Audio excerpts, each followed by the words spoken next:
They're kind of an ethereal plant. They aren't completely, equal. They won't be clipped like they look like a heads. It's free flowing.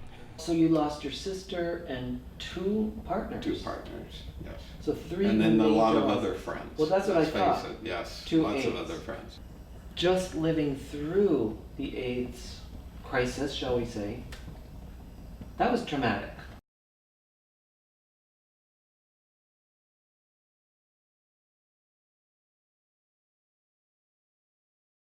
And the first day of school started, and she said, "Shut the door." And there's not a single kid who moved. And then she said, louder, like, "Shut the door." And there's not a single kid who moved. And, like, you heard it again, like, "Shut the door." And, of course, you're fourth grade, so you're 10 years old. And you're scared because someone's in trouble. Now, this is a teacher, and it's a nun, and it's school. And all of a sudden, she just grabbed me by the back of my shirt and started just like, just shaking me back and forth, snapping my head back and forth, and saying, "You're closest to the door. You're supposed to be the one to have shut the door." Help yourself. All right, tell me what you got first. What? Tell me about these. You baked these yesterday, and you were Yeah, telling they're me... mandel bread. Say it again? They're mandel bread, M-A-N-D-L. bread. Yeah, the mandel is almonds. Yeah, he died on a cruise.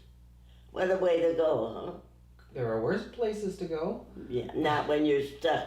Oh, not for you, yeah. For Yeah. him. Maybe okay for him, not so Yeah. much for you. Yeah. What the heck? What, Yeah. like a heart attack or something? No, it was some, I don't know, whatever. He fell and shipped him off the ship and whatever. Yeah, that was terrible. Oh my God. Please do not eat all the flowers. Like, I wasn't physically abused. I wasn't sexually abused. Like, those big T traumas, even though my relationship with him was very traumatic in many ways, it wasn't in the obvious, like, ones that everybody would acknowledge. You weren't going to school with big bruises on no, your face, for no, instance. exactly. But I was going to school with other kids mocking me about my dad's alcoholism, with his, like, publicly being at the bar all of the time.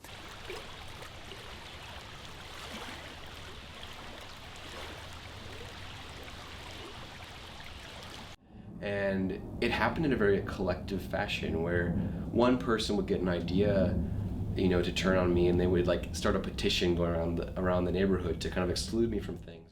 And I was going to school super, super poor, because all of the money that he made went to his addiction. Like, I grew up in extreme poverty.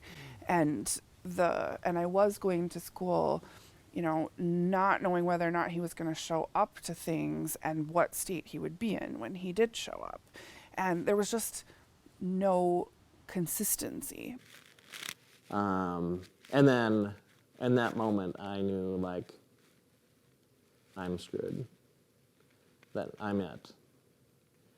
And from that moment, there was no other kids that were going to be my friend.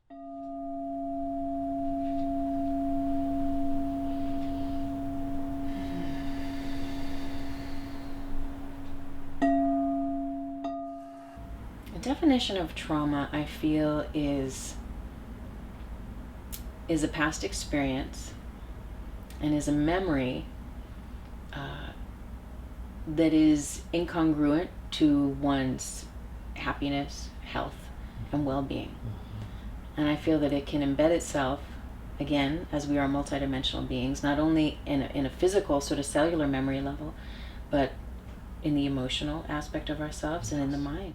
A person isn't quite ready to emotionally or like consciously deal with the effects of what has happened, and their system kind of goes into a bit of a shock, and it oftentimes causes them to shut down and maybe reduce their sense of self in order to respond to that. There's one that has a lighthouse on it. This is like we extinguish the darkness with hope or something like that. Oh, wow. There's research out now that shows it's not just sort of what somebody goes through, but it's the absence of acknowledgement and sort of effective caring that happens afterwards, or that in this case, doesn't happen afterwards that sort of creates the traumatic response. I think that it's more of I hope this doesn't happen again. I would guess that my 7-year-old self thought, I hope this doesn't happen tomorrow, or I hope this doesn't happen again, which means that you are now anxious, that you are now simply scared. For a lot of people who have experienced trauma, there can be experiences of feeling like their body betrayed them because they froze instead of fighting back, or they shut down and couldn't put voice to what they were experiencing, and so they stayed silent in the midst of it, which are biological processes in the moment that are optimizing the ability to get through an experience. Like the brain is saying, we have to be silent to get through this. But you have to be willing to accept what's happened. The answers are all out there, and so you need to start digging. But it's your problem, it's not theirs. So you strongly believe in taking responsibility, not dumping things on other Of people. course. Yeah. We call that independence. Yes. I should lose some of it already, but when I get older. My resiliency is a personal quest of wanting to be a decent person and to help other people. Some of it is my just inherent choice and trust to believe that this is not forever. Like whatever this feeling is not forever. Knowing it's going to pass. Knowing that it's going to pass. Knowing. Yes. Deeply knowing. Deeply, deeply knowing. I probably spent 95% of my energy just trying to be safe in what I thought was an unsafe world. And now I'm at a place where it's like, I trust myself so deeply, and I know that I'm going to be safe no matter what. And so I think so much of the process of healing from trauma is being able to feel what couldn't be felt at the time, so we shut down or moved away from it in some way. Acknowledging what couldn't be acknowledged, like I don't have the strength to get out of this situation, or this fear of I'm afraid I'm going to die, that sometimes can't be tolerated. And so as we can move towards a place of tolerating what couldn't be tolerated in the first place, we're able to then integrate it in a different way. And I think for trauma survivors, that's a huge one to forgive, especially if your pain was inflicted upon you by another. Yes. To be able to forgive and to not place judgment on that person, place, or thing, or on yourself for the experience. Yes. To be able to get to that point is hugely liberating.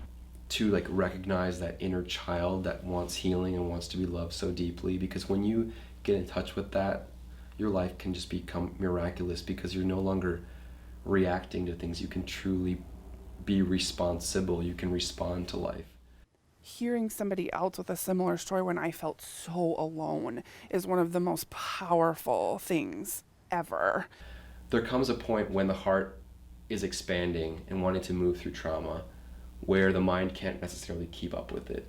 And I think for myself, that leads me into generally a place of depression where the self-concepts and the constructs that I've used to navigate my life no longer work.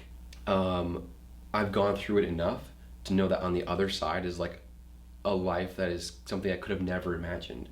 And the ability to sort of feel that pain fully because it's held within the relational container now actually allowed their system to sort of allow the emotions to do what emotions do, which is to sort of move through and then sort of settle back down and be done. And so it sort of clears once we allow ourselves to feel it fully. The process of healing from trauma is moving from trauma to trust to triumph.